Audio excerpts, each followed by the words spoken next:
moving on from design to routine. What does your morning routine currently look like? Oh man, we've talked a lot about this and interviewed a lot of different doctors over the years. And I've been such a kind of a Kaizen improver on my morning routine, where at one point it was like a 24-point routine. That was like taking me 2 hours and actually made me more nervous at the end that I wasn't getting enough done or something. So I've greatly transitioned it. And I will say this, it's not a routine that I stick to so by the second that if I don't do it, I get down on myself and it ruins my day.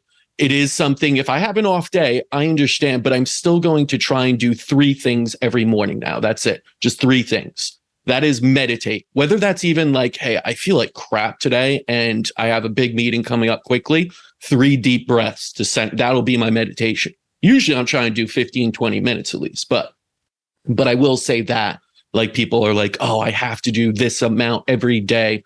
Mine's not set in stone like that. I've learned that I have to be dynamic and appreciate where I am on any given day. So number 1 is meditation of some sort. Number 2 is movement of some sort. That might even be just a quick stretch, but usually it is resistance training, push-ups, squats, and just either like abs or pull-ups or something if I have to pull up, board ready to go. So, and that'll again be 10, 15 minutes. I'll do jumping jacks. I'll move.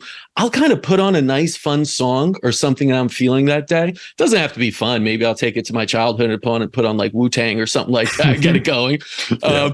But something to get me kind of in the feeling and moving just a little bit, right? Even if I am sluggish and feeling down, just to shake the body, just walk around the room a little bit, right? And the last one is like the 3rd M, because there's meditation, movement, and mindfulness, something that gets my mind really going. Usually that'll be reading. I do like to sit down after that, like kind of huffing and puffing a little bit and just read after that, gaining that clarity.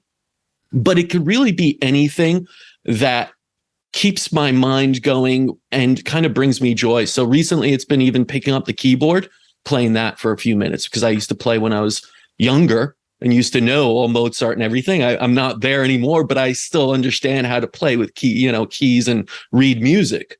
Something like that. I mean, anything that's there, even if it's, I sometimes watch tennis because I love playing tennis. And I love to like put my mind in like, oh man, Federer, that back, how could I get it more Federer-esque, right? How can my forehand be more like Nadal's and Djokovic's? And I'll do that. And that's just mindfulness and playing into it. And then I'm ready to go.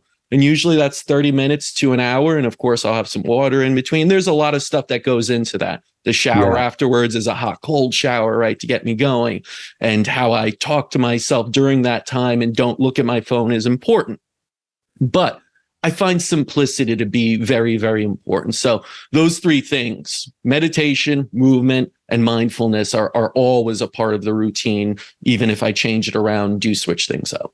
The 3 M's. Yeah, the 3 M's. Yeah. I didn't know that you played the piano, actually. That's cool. But I like that routine that you have a lot of flexibility in there. I think people can get really bogged down in the minutia and the details of having to do all these different things in the morning. I've been there myself, and I'm sure you have also. But I like having this kind of flexible framework to it. So that sounds great. It used to be like a checklist. And if I didn't get one done, you know how your mind goes with to-do tasks. It would just sit there and it'd be like, oh, that is just eating me up now that I didn't get number 19 out 20 something done in my morning routine. And I love to do this. I love planning. I love goals. I love all that. But you also have to be flexible in life. I've realized that rigidity is not, usually the answer to these things. Habit and consistency is, but don't get pissed off if you miss a day or don't do 25 minutes of meditation. You do 20 or even 2. As long as I think consistency is much more appreciated and it has a bigger impact on health and happiness than regimented routines. Yeah, for me, it's been an ongoing struggle finding that balance between rigidity and flexibility, right? It's a forever life struggle, right? We all spend our lives dialing it in.